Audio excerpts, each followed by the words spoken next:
पुरोगामी पॉडकास्टच्या 6व्या भागात आपलं स्वागत आहे. आज आपल्याकडे एक असा अहवाल आहे जो मला वाटतं महाराष्ट्रातल्या प्रत्येक गावातल्या तरुणांपर्यंत पोहोचायलाच हवा. विषय आहे करिअरचा, पण ही काही नेहमीसारखी चर्चा नाहीये. शिक्षण पूर्ण झाल्यावर पुढे काय या प्रश्नाचं उत्तर शोधण्यासाठी 2 भन्नाट साधनांचा वापर कसा करायचा यावर आपण आज सविस्तर बोलणार आहोत. बरोबर. आणि हा प्रश्न म्हणजे ग्रामीण भागातल्या तरुणांसाठी खूप मोठा असतो. हो ना. कारण माहितीचा अभाव असतो, योग्य मार्गदर्शनाची कमी असते आणि गोंधळ खूप जास्त असतो. हा अहवाल त्याच गोंधळाला एका व्यवस्थित चौकटीत बसवण्याचा प्रयत्न करतो. हो, आणि त्यासाठी जी 2 साधनं वापरली आहेत त्यातलं पहिलं तर आपण अनेकदा ऐकतो, स्वॉट विश्लेषण. हो, स्वॉट. कंपन्या वापरतात, मोठी मॅनेजर वापरतात. पण दुसरं नाव आहे इकिगाई. हे ऐकूनच वाटतंय की याचा संबंध काहीतरी खोलवरच्या समाधानाशी असावा. काय आहे ही संकल्पना? तुम्ही अगदी योग्य ओळखलं. स्वॉट म्हणजे आपल्या क्षमता म्हणजे स्ट्रेंथ्स, आपल्या कमतरता म्हणजे वीकनेसेस. बाहेरच्या संधी आणि धोके, ऑपॉर्च्युनिटीज अँड थ्रेट्स. अगदी. हे आपल्याला जमिनीवर ठेवतं की आजची परिस्थिती नेमकी काय आहे. पण इकिगाई ही एक जपानी संकल्पना आहे. तिचा सोपा अर्थ आहे रोज सकाळी उठण्याचं कारण. वाह, म्हणजे फक्त नोकरी नाही तर जगण्याचा उद्देश. अगदी. यात 4 वर्तुळे एकमेकांना छेदतात. पहिलं, तुम्हाला काय करायला मनापासून आवडतं. दुसरं, तुम्ही कुठल्या गोष्टीत पारंगत आहात. तिसरं, जगाला किंवा तुमच्या समाजाला कशाची गरज आहे. आणि चौथं, महत्वाचं म्हणजे तुम्हाला कोणत्या कामाचे पैसे मिळू शकतात. जिथे या 4ही गोष्टी एकत्र येतात तिथे तुमचं इकिगाई सापडतं. म्हणजे स्वॉट आपल्याला सांगतं की काय शक्य आहे, बरोबर. आणि इकिगाई आपल्याला सांगतं की कशात खरं समाधान मिळेल. या दोन्हीची सांगड घालून करिअर निवडणं म्हणजे केवळ यशस्वी होणं नाही, तर आयुष्यभर आनंदी राहणं. अहवालातली आकडेवारी खरंच डोळे उघडणारी आहे. महाराष्ट्रातली जवळपास 59% कामगार शक्ती ग्रामीण भागात आहे. पण त्याचवेळी राज्यातल्या 88% बेरोजगार हे 15 ते 30 वयोगटातले तरुण आहेत. आणि जवळपास 69% लोकसंख्या 10वी किंवा त्यापेक्षा कमी शिकलेली आहे. हे आकडे पाहिले की एकीकडे निराशा वाटते, पण दुसरीकडे यातच संधी दडलेल्या आहेत. कशा काय? कमी शिक्षण असलं तरी योग्य कौशल्य असेल तर प्रचंड मागणी आहे. या अहवालात एक संधी मॅट्रिक्स दिला आहे जो सांगतो की सध्या कोणत्या क्षेत्रांना जास्त मागणी आहे. त्यात सगळ्यात जास्त लक्ष वेधून घेतंय ते म्हणजे ॲग्रीटेक, म्हणजे कृषी तंत्रज्ञान. यात वाढीची शक्यता खूप जास्त आहे आणि सुरुवातीचा पगारही महिन्याला 25,000 ते 50,000 पर्यंत असू शकतो.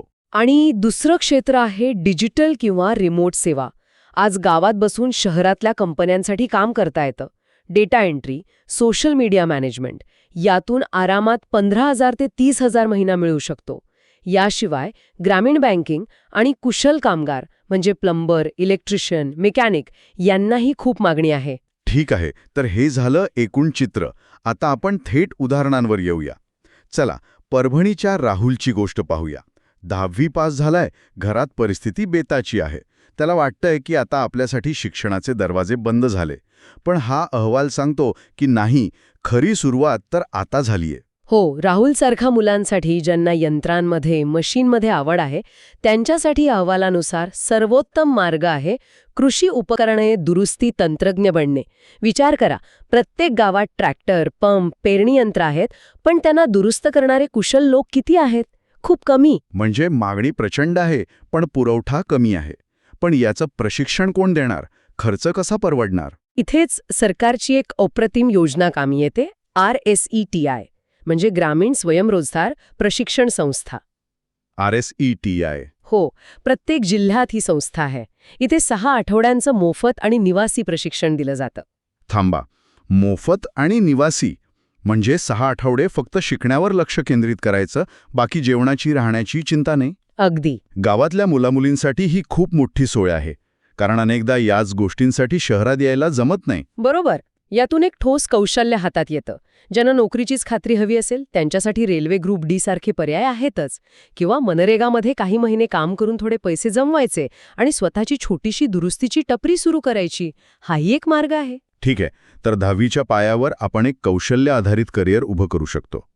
पण जर 12वी पर्यंत शिक्षण झालं असेल तर पर्याय अचानक वाढतात आणि सोबतच गोंधळही. अहमदनगरच्या प्रियासारख्या विद्यार्थ्यांसमोर काय चित्र असतं ते पाहूया. प्रियासारख्या विद्यार्थ्यांसमोर 2 टोकाचे मार्ग दिसतात. एक म्हणजे सरकारी नोकरीची तयारी, जसं की लिपिक पदाची. यात सुरक्षितता आहे, पण स्पर्धा प्रचंड आहे आणि यश कधी मिळेल याची खात्री नाही. दुसरा मार्ग आहे लगेच पैसे कमवण्याचा, जसं की गावात कॉमन सर्व्हिस सेंटर CSC सुरू करणे. म्हणजे एका बाजूला अनिश्चित काळासाठी वाट पाहणं आणि दुसऱ्या बाजूला लगेच कमाई सुरू करणं. यातला सुवर्णमध्य काय असू शकतो? अहवाल एक अतिशय व्यावहारिक आणि संतुलित मार्ग सुचवतो. बँकिंग क्षेत्र. सुरुवात बँकिंग प्रतिनिधी म्हणून करायची, जे गावागावात जाऊन बँकेची कामं करतात. यातून अनुभव आणि थोडे पैसे मिळायला सुरुवात होते. सोबतच मुक्त विद्यापीठातून बँकिंगचा डिप्लोमा पूर्ण करायचा. आणि मग ह्या अनुभवाच्या आणि शिक्षणाच्या जोरावर बँकेत लिपिक आणि पुढे अधिकारी होणं शक्य होतं. हा मार्ग ऐकायला चांगला आहे, पण यात एक धोका नाही का, की विद्यार्थी दोन्ही गोष्टी अर्धवट करेल? म्हणजे न सरकारी परीक्षेचा अभ्यास पूर्ण झाला, न बँकिंगमध्ये पूर्ण लक्ष लागलं. खूप चांगला मुद्दा आहे आणि म्हणूनच अहवालात एक डिसिजन ट्रिगर दिला आहे. स्वतःला 1 वर्षाची मुदत द्या. जर 12 महिन्यात सरकारी परीक्षेत यश मिळाले नाही, तर तो मार्ग सोडून पूर्णपणे बँकिंग किंवा CSC सारख्या पर्यायांवर लक्ष केंद्रित करा. अगदी. याला म्हणतात कॅल्क्युलेटेड रिस्क. वेळ वाया घालवण्यापेक्षा पुढचा मार्ग निवडणं शहाणपणाचं ठरतं. हे महत्वाचं आहे. आता पदवीधरांकडे येऊया आणि सुरुवात करूया कला शाखेच्या पदवीधरांपासून. जालन्याच्या संजयचं उदाहरण घेऊ. आपल्याकडे गैरसमज आहे की आर्ट्सच्या मुलांना फार संधी नसतात, पण हा अहवाल याला पूर्णपणे खोडून काढतो. खरं तर अहवालानुसार कला शाखेच्या पदवीधरांसाठी इकिगईचा सर्वोत्तम मेळ लागतो. अच्छा. त्यांच्यासाठी मुख्य मार्ग दाखवला आहे सरकारी शाळेतील शिक्षक. यात इकिगाईचे 4ही घटक कसे जुळून येतात ते जरा सोपं करून सांगा. ध्येय आहे, मिशन. त्याच्याकडे संवाद कौशल्य आहे, विषय समजावून सांगण्याची कला आहे, वोकेशन. आणि या कामासाठी त्याला एक सुरक्षित आणि सन्मानजनक पगार मिळतो, प्रोफेशन.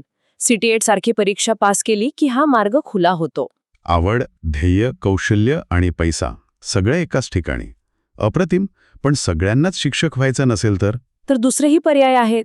ज्यांची महत्वाकांक्षा मोठी आहे ते MPSC, UPSCची तयारी करू शकतात. जे सर्जनशील आहेत ते संजयसारख्या विद्यार्थ्यांसाठी इतिहासावर किंवा राज्यशास्त्रावर सोप्या भाषेत व्हिडिओ बनवून एक शैक्षणिक YouTube चॅनल सुरू करू शकतात. आणि ज्यांना समाजासाठी काहीतरी करायचं आहे ते एखाद्या चांगल्या NGOमध्ये सामील होऊ शकतात. आता वाणिज्य शाखेच्या पदवीधरांकडे येऊ. त्यांच्यासमोर एक मोठा पेच असतो. महिन्याच्या शेवटी खात्रीशीर पगाराची सुरक्षितता की स्वतःच्या व्यवसायाचं स्वातंत्र्य. मराठवाड्यातील मीरा याच गोंधळात आहे. या अहवालात यावर एक जबरदस्त तोडगा दिला आहे, ज्याला ते हायब्रिड मॉडेल म्हणतात. हो, हे हायब्रिड मॉडेल आजच्या काळात खूप प्रभावी आहे. याचा अर्थ आहे एकाच वेळी 2 पातळ्यांवर काम करणे. मीरासाठी प्राथमिक मार्ग असेल बँकेत नोकरी मिळवणे. यामुळे आर्थिक स्थैर्य येईल, घराला आधार मिळेल. आणि दुसरा पूरक मार्ग कोणता? तो आहे फ्रीलान्स बुककीपिंग. म्हणजे नोकरीनंतर उरलेल्या वेळेत घर बसल्या इतर छोट्या मोठ्या दुकानदारांची, व्यावसायिकांची हिशोब पुस्तके सांभाळणे.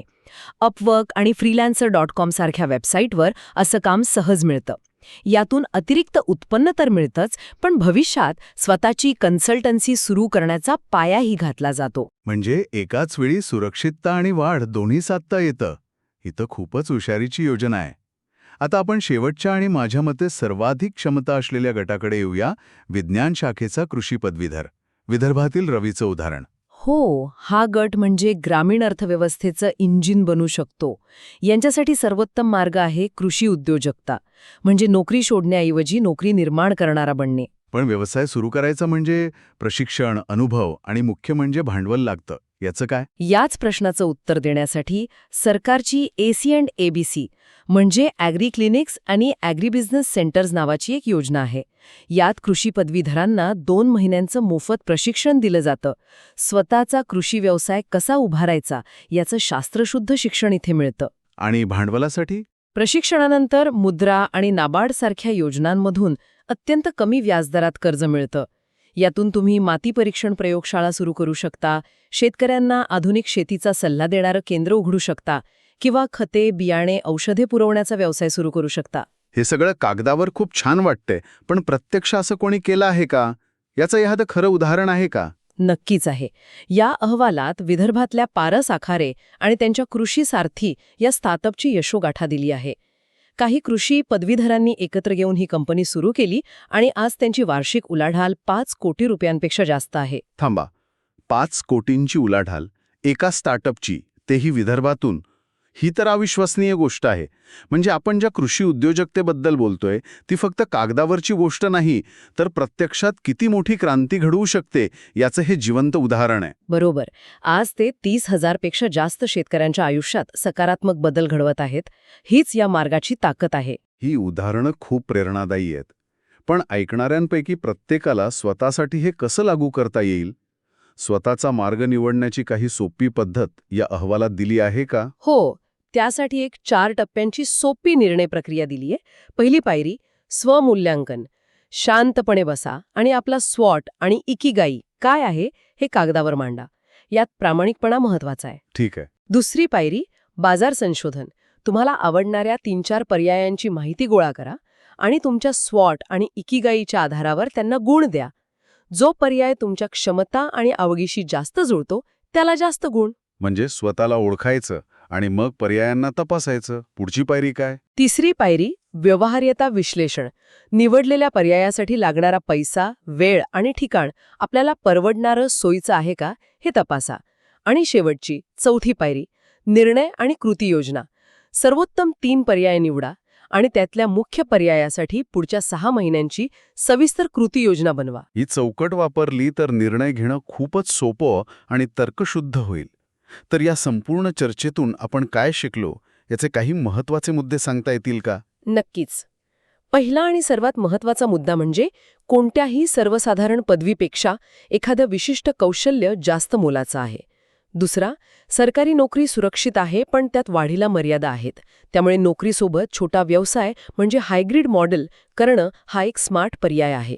आणि या प्रवासात मदत करणारी काही साधनं किंवा योजना आहेत का ज्यांची माहिती श्रोत्यांना उपयोगी पडेल? हो, मोफत प्रशिक्षणासाठी RSET, PMKVY प्रधानमंत्री कौशल्य विकास योजना आणि DDU-GKY दीनदयाल उपाध्याय ग्रामीण कौशल्य योजना या योजनांची माहिती घ्या आणि कमी व्याजदरात कर्जासाठी MUDRA आणि नाबार्ड योजनांचे दरवाजे नेहमीच उघडे आहेत. या अहवालाने आपल्याला करिअर नियोजनासाठी एक अतिशय सुव्यवस्थित आणि पक्का आराखडा दिला आहे. पण यातून माझ्या मनात एक मोठा प्रश्न निर्माण होतो. कोणता? आपण आपल्या स्थानिक पातळीवर, आपल्या गावात किंवा तालुक्यात अशी परिसंस्था म्हणजे इकोसिस्टम कशी तयार करू शकतो, जिथे तरुण केवळ नोकऱ्या शोधणार नाहीत, तर कृषी सारथीसारख्या उदाहरणांमधून प्रेरणा घेऊन नवीन रोजगार निर्माण करतील, यावर विचार करण्याची गरज आहे. हा खूप महत्वाचा आणि पुढचा विचार आहे. ऐकल्याबद्दल धन्यवाद. भेटूया पुढच्या भागात.